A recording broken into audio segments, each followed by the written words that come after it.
So, are we ready to get started then? Hell yeah. We should do First Blood again. It really sets the mood for the rest of them. Pfft, sets the mood. It's important. Sure, might as well kick it off. Yeah, okay. Which one though? I want to chase mine. We can do one of ours. Hey, wait. We only really need one.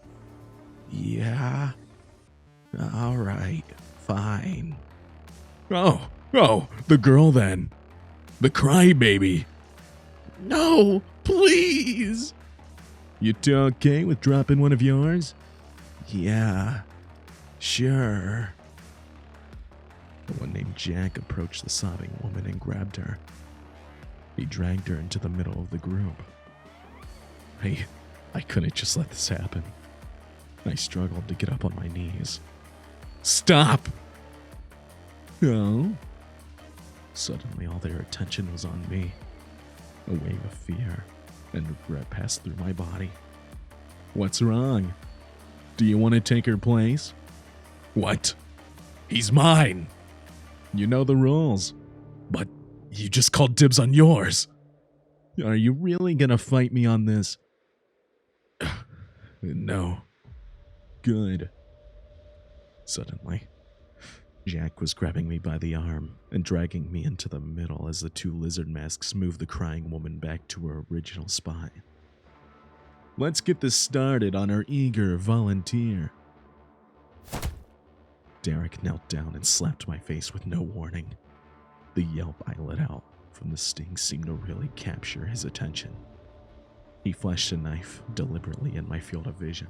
Beg for me.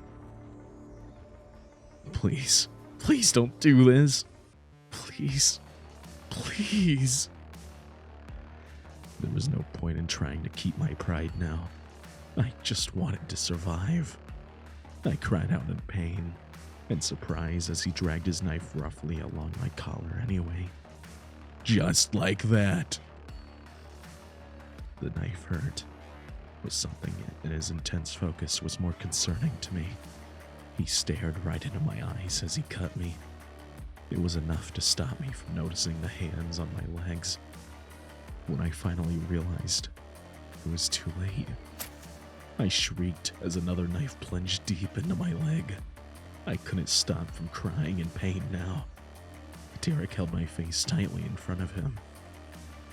I wanted to stop crying, but his excited grin scared me more. My body was shaking from the pain in my leg as he ran his thumb over my cheek and through my tears. This can't be happening. Stop. Please. Once again, Derek's fixated stare distracted me from what was going on behind me. Jack's hands gripped my hips and lifted me. My whole body jerked as he touched me. Where was my underwear? Did he cut it off? I squirmed and flushed with disgust and embarrassment as I felt him touch me. Derek was laughing like a hyena. There was too much going on at once. More blades cut into my back, filling my mind with pain again. I tried to look back, but they must be all around me now. Derek was still gripping my face. Something pressed against my flesh behind me, and I knew what was coming next. No! Jack's fingers dug into my thighs as he thrust into me. I screamed, ignoring Derek's excitement at my reaction. The knives were still cutting into my back. I could still feel myself breaking down. I sobbed, not even knowing what direction I could squirm, if I still had the strength. I could hear Jack panting behind me, thrusting painfully hard. You're going all quiet. I didn't have the strength to scream anymore. Well, if you're not going to use your mouth. My mental preparations turned to confusion as I saw his expression change. Hey, wait! Something hit me on the back of my neck and sent the world spinning. I can't feel my body. God damn it, Machete! Everything was fading. It didn't hurt anymore. It's still here. I have to see what's in there. There's nothing for me out here anyway. I gulped and cautiously opened the door, just enough to slide in. I tried to make as little noise as possible.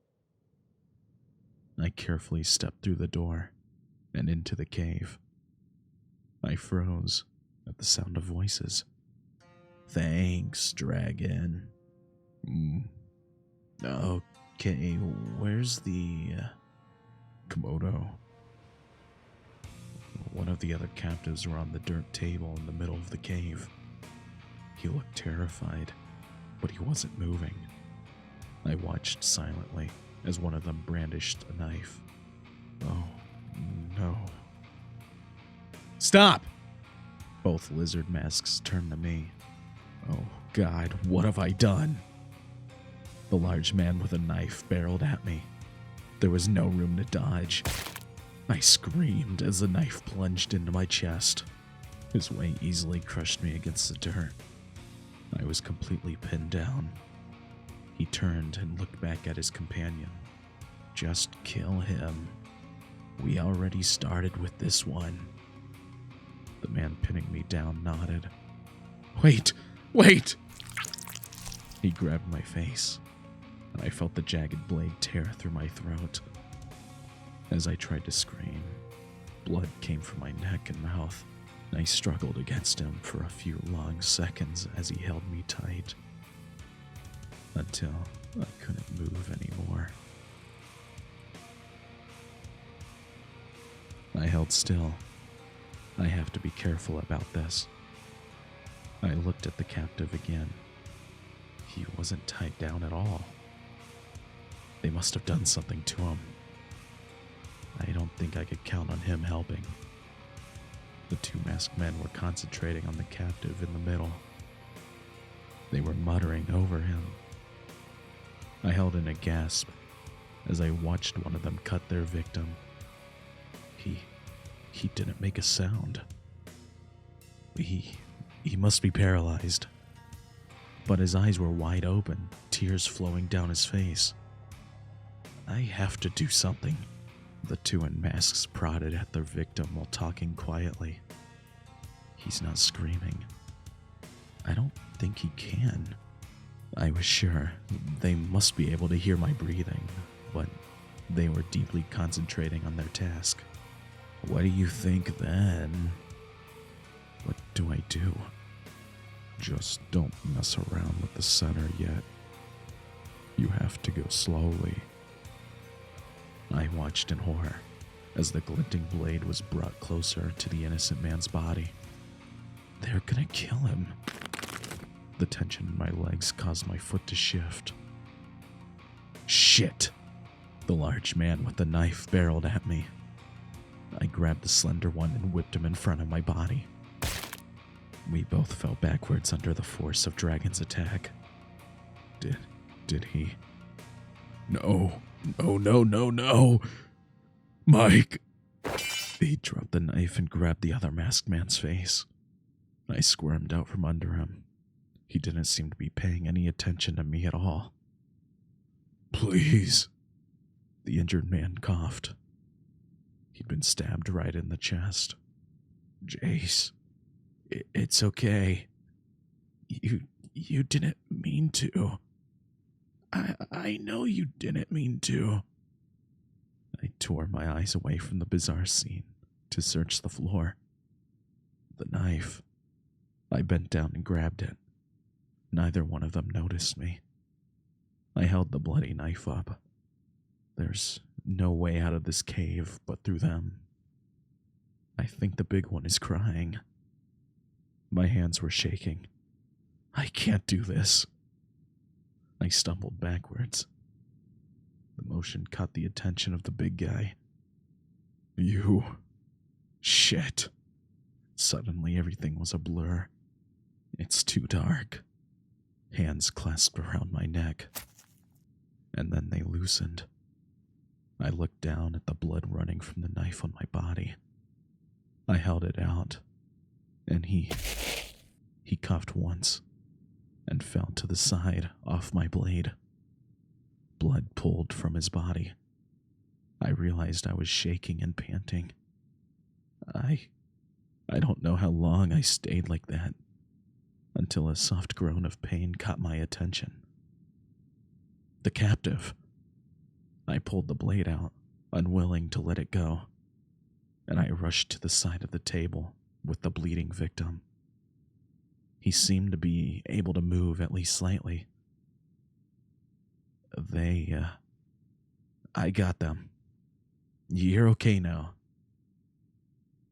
I could see the relief wash over him. He's bloody, but I don't think they injured him too badly. We both stayed silent for a few minutes as we tried to process what had just happened. I'm gonna move those bodies. I'll be right back. I pushed the door open and smelled the fresh air. Then I took the next couple of hours to drag the bodies out to the cave and cover them up with sands and rock. I wasn't really too concerned about giving them a burial, but this cave is the safest place I can think of right now, and I don't want to share it with a couple of dead bodies. It was a fair bit of labor, but I think it was worth it. I dusted off my hands and cautiously went back into the cave,